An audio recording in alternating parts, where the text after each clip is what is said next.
Le ministère de la guérison par Ellen White. Chapitre 41. Vertu charitable. Dans nos rapports avec nos semblables, manifestons de la sympathie, de l'indulgence et de la maîtrise personnelle. Nous différons les uns des autres. Nous avons tous des dispositions, des habitudes, une éducation qui nous sont particulières. Chacun a ses propres opinions. Notre compréhension de la vérité, nos idées sur les problèmes de la vie pratique ne sont pas en tout point les mêmes. Il n'est pas deux personnes dont les expériences soient identiques. Les épreuves de l'une ne sont pas celles de l'autre. Les devoirs qui semblent légers aux uns sont lourds pour d'autres. La nature humaine est si frêle, si ignorante, si sujette à l'erreur, que chacun devrait prendre garde à la manière dont il considère son prochain. Nous ne nous rendons pas toujours compte de l'influence que nous exerçons sur nos semblables. Ce que nous faisons ou disons peut nous paraître peu important, alors que si nos yeux s'ouvraient, nous nous apercevrions qu'il en résulte en bien ou en mal des conséquences incalculables. Considération pour les pionniers. Il en est beaucoup qui ont connu si peu d'angoisse réelle, si peu de perplexité et de détresse à l'égard de leur prochain, qu'ils sont incapables de comprendre l'œuvre de celui qui a charge d'âme. Ils ne sont pas plus capables d'apprécier l'importance de sa tâche que l'enfant de comprendre les soucis de ses parents. Les inquiétudes de ceux-ci lui semblent inutiles. Mais lorsque les années lui auront apporté plus d'expérience, lorsqu'il aura lui-même connu les difficultés, alors il comprendra la responsabilité de ses parents, et ce qui lui était incompréhensible aura pour lui un sens. Les épreuves lui auront ouvert les yeux. L'œuvre de maints vétérans reste souvent incomprise et inappréciée jusqu'à leur mort. Lorsque d'autres sont appelés à leur succéder et à affronter les mêmes difficultés, ils voient alors combien leur foi et leur courage ont été mis à l'épreuve. Bien souvent, ils perdent de vue les fautes qu'ils étaient si prompts à censurer. C'est Dieu qui permet que certains hommes occupent des postes de confiance. Lorsque ceux-ci se trompent, il les reprend ou leur retire leur charge. Veillons donc à ne jamais nous arroger le droit de juger notre prochain, car Dieu seul est juge. La manière dont se conduit David envers Saül contient une leçon pour nous. Sur l'ordre de Dieu, ce dernier avait été oint comme roi d'Israël, mais à cause de sa désobéissance, le Seigneur avait déclaré que le royaume lui serait enlevé. Et cependant, quelles ne furent pas à son égard l'indulgence et la courtoisie de David, choisi pour lui succéder. En poursuivant ce dernier pour attenter à ses jours, Saül fut entraîné au désert et entra dans une grotte où David lui-même et ses hommes de guerre s'étaient réfugiés. Les gens de David, lisons-nous dans l'Écriture, lui dirent « Voici le jour où l'Éternel te dit « Je livre ton ennemi entre tes mains, traite-le comme bon te semblera. » David se leva et coupa doucement le pan du manteau de Saül. Après cela, le cœur lui battit parce qu'il avait coupé le pan du manteau de Saül. Et il dit à ses gens, « Que l'Éternel me garde de commettre contre mon Seigneur, loin de l'Éternel, une action telle que de porter ma main sur lui, car il est loin de l'Éternel. » 1 Samuel 24, versets 5 à 7. Ne jugez point, afin que vous ne soyez point jugés, car on vous jugera du jugement dont vous jugez, et l'on vous mesurera avec la mesure dont vous mesurez. Matthieu 7, versets 1 et 2. Souvenez-vous que vous devrez vous-même comparaître devant Dieu pour y être jugé. Ô homme, dit Paul, qui que tu sois, toi qui juges, tu es inexcusable. Toi qui juges, tu fais les mêmes choses. Romains 2, verset 1. Soyons indulgents. Ne nous laissons pas aigrir par des torts réels ou imaginaires. Notre plus grand ennemi, c'est nous-mêmes. Aucune forme du vice n'a d'effet plus funeste sur le caractère qu'une passion qui n'est pas contrôlée par le Saint-Esprit. Aucune victoire ne nous sera aussi précieuse que celle que nous aurons remportée sur nous-mêmes. Ne soyons pas trop sensibles. Nous n'avons pas à veiller sur notre susceptibilité ou notre réputation, mais au salut des âmes. C'est ainsi que nous oublierons les petites divergences que nous avons avec nos semblables. Quoi que l'on pense de notre personne, quoi que l'on nous fasse, rien ne doit nous priver de la communion avec le Sauveur. L'apôtre Pierre dit « Quelle gloire y a-t-il à supporter de mauvais traitements pour avoir commis des fautes? Mais si vous supportez la souffrance lorsque vous faites ce qui est bien, c'est une grâce devant Dieu. » 1 Pierre 2, verset 20. Ne vous vengez pas. Évitez, autant que faire se peut, toute cause de malentendu. Fuyez l'apparence du mal. Sans sacrifier vos principes, soyez en paix avec tous. Si tu présentes ton offrande à l'autel, et que là tu te souviennes que ton frère a quelque chose contre toi, laisse là ton offrande devant l'autel, et va d'abord te réconcilier avec ton frère, puis viens présenter ton offrande. Matthieu 5, 23-24. Si des paroles blessantes vous sont adressées, ne répondez jamais dans le même esprit. Souvenez-vous qu'une réponse douce calme la fureur, mais une parole dure excite la colère. Le silence a un pouvoir merveilleux. Répondre à un homme en colère ne fait souvent que l'exaspérer, alors que l'irritation cesse devant un silence indulgent. Si vous devez essuyer des propos irritants ou accusateurs, pensez à la parole de Dieu. Relisez ses promesses. Si l'on vous maltraite ou on vous accuse faussement, au lieu de répondre avec colère, méditez ces belles paroles. Ne te laisse pas vaincre par le mal, mais surmonte le mal par le bien. Romains 12, 21. Recommande ton sort à l'Éternel. Mets en lui ta confiance, et il agira. Il fera paraître ta justice comme la lumière, et ton droit comme le soleil à son midi. Psaume 37, 5 et 6. Il n'y a rien de caché qui ne doive être découvert, ni de secret qui ne doive être connu. Luc 12, 2.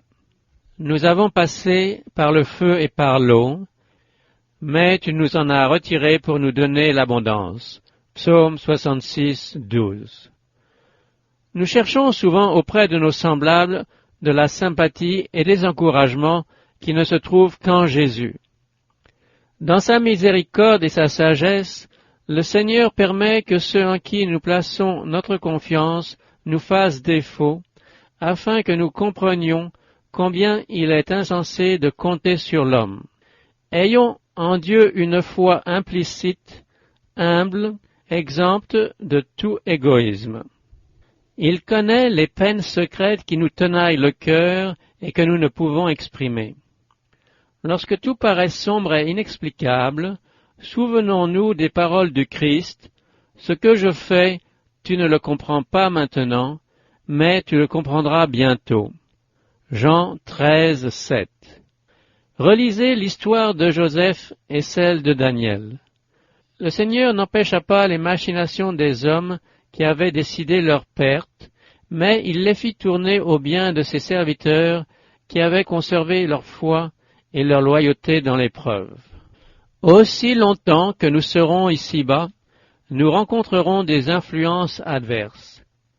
Des provocations éprouveront notre tempérament. C'est en y faisant face dans un bon esprit que nous développerons en nous les grâces chrétiennes. Si le Christ habite dans nos cœurs, nous serons bons, patients, indulgents et joyeux. Nous vaincrons le moi jour après jour et nous manifesterons un noble héroïsme. Telle est notre tâche. Mais il nous est impossible de l'accomplir sans le secours du Sauveur, sans une ferme détermination, sans un plan bien arrêté, sans vigilance, sans prière incessante. Chacun a ses propres luttes, ses propres ennemis. Dieu lui-même ne peut rendre nos caractères nobles et nos vies utiles si nous ne collaborons pas avec lui.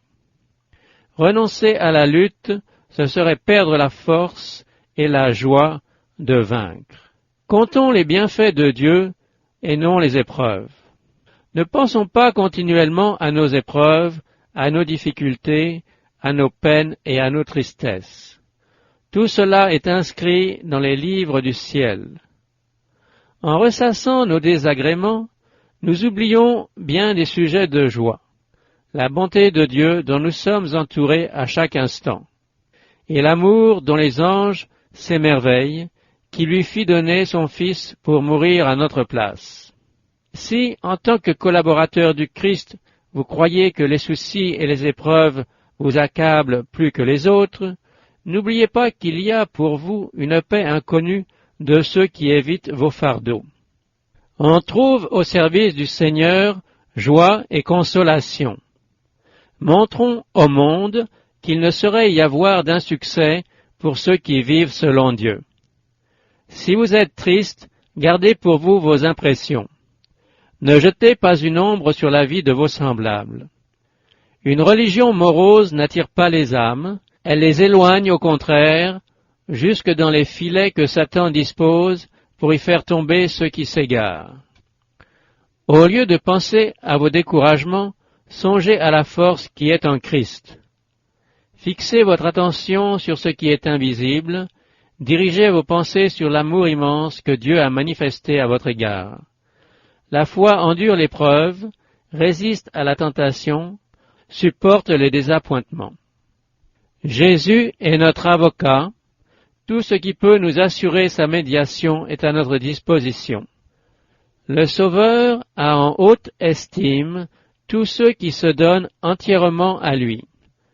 De même qu'il fut avec Jean, l'apôtre bien-aimé, dans son exil à Patmos, il est aussi aujourd'hui avec tous ceux qui, à cause de leur amour pour lui, passent par des épreuves.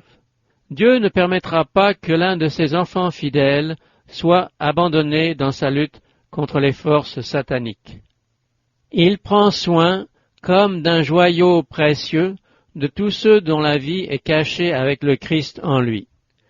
C'est à de tels serviteurs qu'il est dit, « Je te garderai comme un sceau, car je t'ai choisi, dit l'Éternel des armées. » Agé 2, 23. Parlons donc davantage des promesses divines. Pensons au désir qu'a Jésus de nous bénir. Il ne nous oublie pas un seul instant. Lorsque, malgré les circonstances adverses, nous nous reposons avec confiance sur son amour et maintenons notre communion avec lui, le sentiment de sa présence nous inspire une joie calme et profonde. Parlant de lui-même, il a dit « Je ne fais rien de moi-même, mais je parle selon ce que le Père m'a enseigné. Celui qui m'a envoyé est avec moi, il ne m'a pas laissé seul, parce que je fais toujours ce qui lui est agréable. » Jean 8, 28 et 29.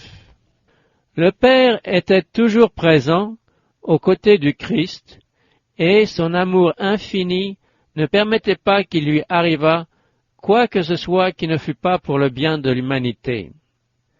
C'est cette assurance qui le réconfortait. En l'imitant, nous ferons la même expérience. Celui qui possède l'Esprit de Christ demeure en lui. Tout ce qui lui échoit vient du Sauveur, qui l'entoure de sa présence. Rien ne saurait l'atteindre sans sa permission. Toutes nos souffrances, toutes nos tristesses, toutes nos tentations, toutes nos épreuves, toutes nos peines, toutes nos persécutions, toutes nos privations, en un mot, toutes choses, concourent à notre bien. Toutes les circonstances de notre vie travaillent en notre faveur. Médisance. Si nous comprenons la patience que le Seigneur exerce à notre égard, nous ne jugerons ni n'accuserons personne. Lorsque Jésus vivait ici-bas, quelle n'aurait pas été la surprise de ceux qui l'entouraient si, après l'avoir connu, ils l'avaient entendu prononcer une parole de critique ou d'impatience. N'oublions pas que ceux qui l'aiment doivent lui ressembler. Par amour fraternel, dit saint Paul, soyez pleins d'affection les uns pour les autres, par honneur usez de prévenance réciproque. Romains 12, 10. De son côté, Pierre écrit « Ne rendez point mal pour mal ou injure pour injure. Bénissez au contraire, car c'est à cela que vous avez été appelés, afin d'hériter la bénédiction. » 1 Pierre 3, 9. Courtoisie. Le Christ exige que nous reconnaissions les droits de chaque homme, les droits sociaux aussi bien que les droits religieux. Tous doivent être traités avec tact et courtoisie comme des fils et des filles de Dieu. Le christianisme fait d'un homme un gentleman. Jésus était courtois, même devant ses persécuteurs. Ses vrais disciples doivent manifester le même esprit. Voyez l'apôtre Paul, traduit devant Agrippa, tout son discours est un exemple de parfaite courtoisie, aussi bien que d'éloquence persuasive. L'Évangile n'enseigne pas la politesse formaliste du monde, mais la courtoisie qui a sa source dans un cœur débordant de bonté. L'observation de l'étiquette la plus rigoureuse ne fera pas disparaître l'irritation, la dureté de cœur et la grossièreté du langage. Le véritable raffinement ne se révèle pas aussi longtemps que nous considérons notre personne comme le centre autour duquel tout gravite. Un vrai chrétien puise ses motifs d'action dans un amour profond pour son maître. Cet amour donne à celui qui le possède de la grâce et de l'aisance dans le maintien. Il illumine sa contenance et adoucit sa voix. Il raffine et élève son être tout entier. L'importance des petites choses. La vie n'est pas faite de grands sacrifices et d'actions éclatantes, mais de petites choses. Le plus souvent, ce sont ces dernières, quelque insignifiantes qu'elles paraissent, qui déterminent le bonheur ou le malheur de notre existence. C'est parce que nous ne subissons pas avec succès les épreuves auxquelles nous soumettent parfois de petites choses, que nous acquérons de mauvaises habitudes ou que notre caractère est déformé. Et, lorsque les grandes épreuves surviennent, elles nous prennent au dépourvu. Ce n'est qu'en nous conformant aux principes divins dans toutes les circonstances de la vie, petites ou grandes, que nous pourrons acquérir la force de rester fidèles dans les situations les plus critiques. Discipline personnelle. Nous ne sommes jamais seuls. Que nous le voulions ou non, nous sommes toujours accompagnés. N'oubliez pas que là où vous êtes, quoi que vous fassiez, Dieu est présent. Tout ce que vous pensez, dites ou faites, rien ne lui échappe. Toutes vos paroles, toutes vos actions ont pour témoin un Dieu saint, ennemi du péché. Pensez-y toujours avant de parler ou d'agir. En tant que chrétien, vous êtes membre de la famille royale, enfant du roi du ciel. Ne faites rien, ne dites rien qui outrage le beau nom que vous portez. Jacques 2, 7. Étudiez soigneusement le caractère divino-humain et demandez-vous toujours « Que ferait Jésus à ma place ?» Que ce soit la règle de votre vie. Ne fréquentez pas sans nécessité ceux qui, par leur séduction, affaibliraient votre désir de faire le bien ou qui troubleraient votre conscience. Ne faites rien dans la rue, en autobus ou ailleurs, qui ait la moindre apparence de mal. Accomplissez chaque jour quelque action pouvant améliorer et embellir votre vie que le Christ a rachetée par son sang. Agir par principe. Agissez toujours par principe et non par impulsion. Tempérez de douceur et de bonté l'impétuosité de votre nature. Évitez toute légèreté et toute plaisanterie. Qu'aucun trait d'esprit déplacé ne s'échappe de vos lèvres. Ne laissez pas divaguer vos pensées. Maîtrisez-les au contraire et soumettez-les au Christ. Occupez-les à la méditation des choses saintes. C'est ainsi qu'elles seront pures et justes. Songeons à la puissance ennoblissante des pensées pures. C'est là que réside la seule sécurité de l'âme.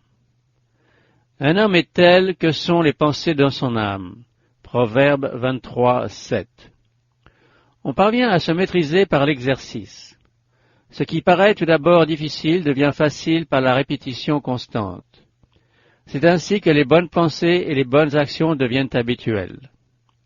Si nous le voulons, nous pouvons nous détourner de tout ce qui est bas et inférieur et nous élever jusqu'à un haut idéal. Nous serons alors respectés des hommes et aimés de Dieu. Louer et encourager. Cultivez l'habitude de parler en bien des autres. Étendez-vous sur les qualités de ceux qui vous entourent. Voyez le moins possible leurs erreurs et leurs faiblesses. Lorsque vous êtes tenté de vous plaindre de ce que quelqu'un a fait ou dit, louez plutôt le bon côté de son caractère. Cultivez la reconnaissance envers Dieu et louez-le de ce que dans son grand amour, il ait consenti que son Fils mourût à notre place. Penser à ses doléances ne rapporte rien. Dieu nous invite à méditer sur sa parole, sur sa miséricorde et son amour merveilleux, afin que nous puissions le louer.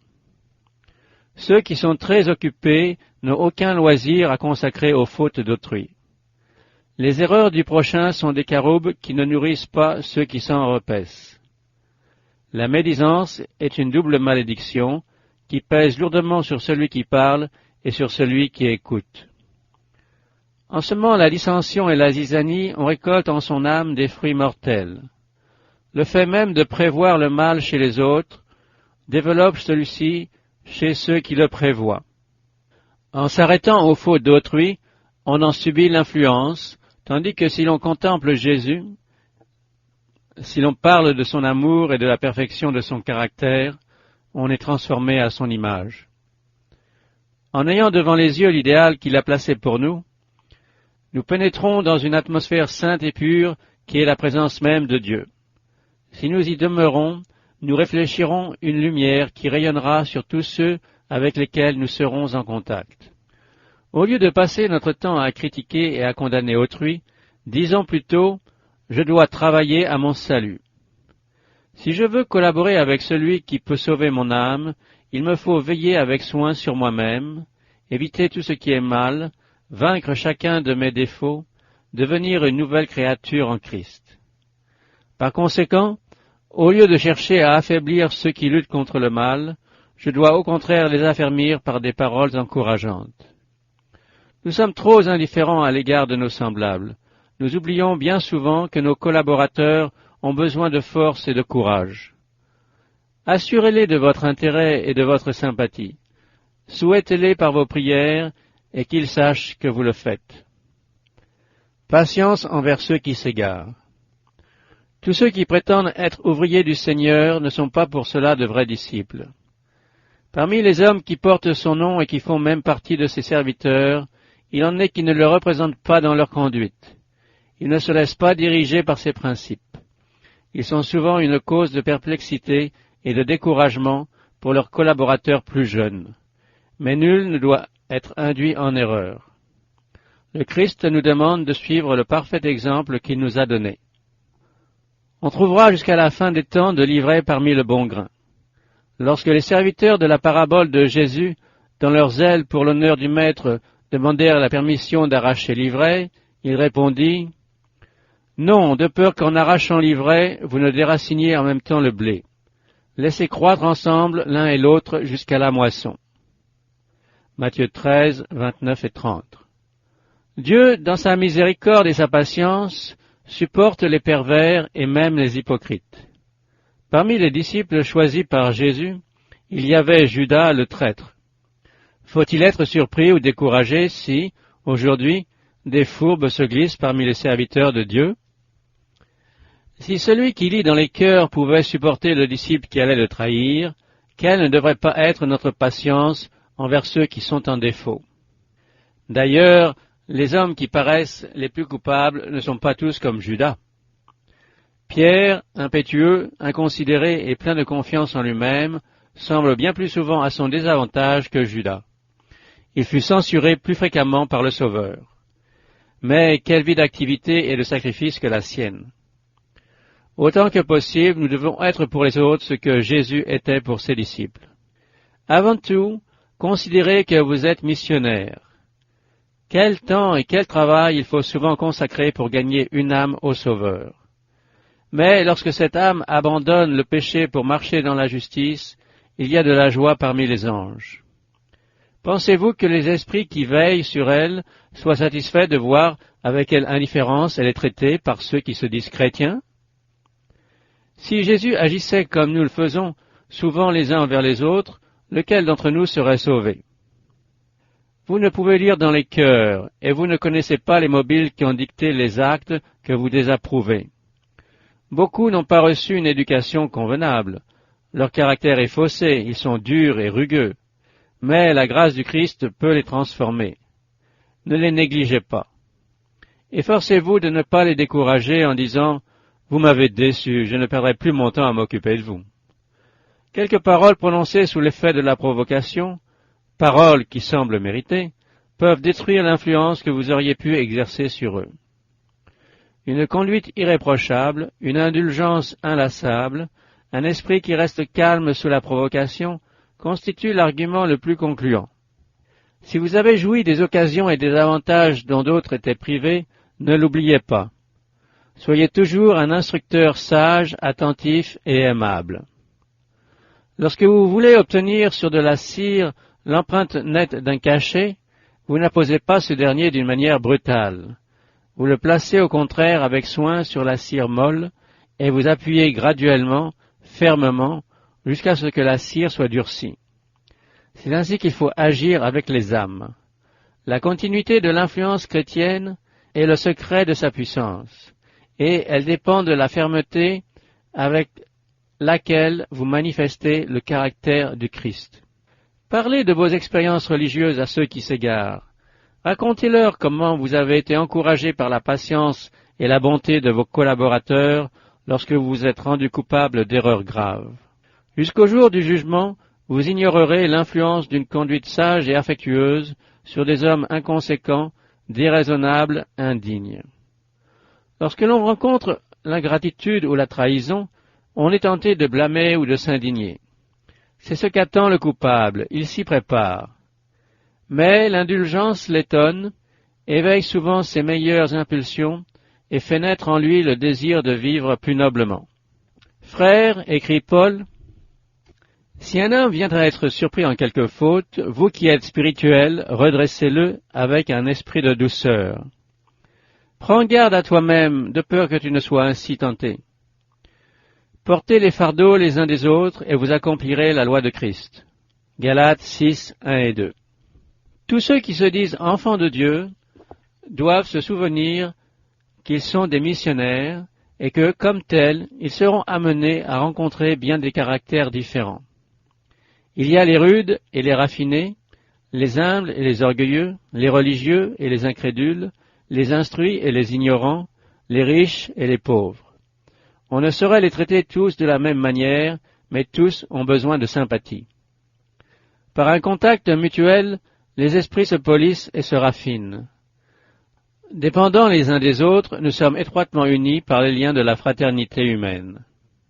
C'est par les relations sociales que le chrétien entre en rapport avec ses semblables, qu'il fasse briller la lumière divine qu'il a reçue sur le chemin ténébreux de ceux qui se perdent, qu'il ne considère pas l'amour du Sauveur comme un trésor précieux et sacré qui n'appartient qu'à lui, qu'il soit au contraire comme une source d'eau qui jaillit jusque dans la vie éternelle et désaltère tous ceux qui vont y étancher leur soif.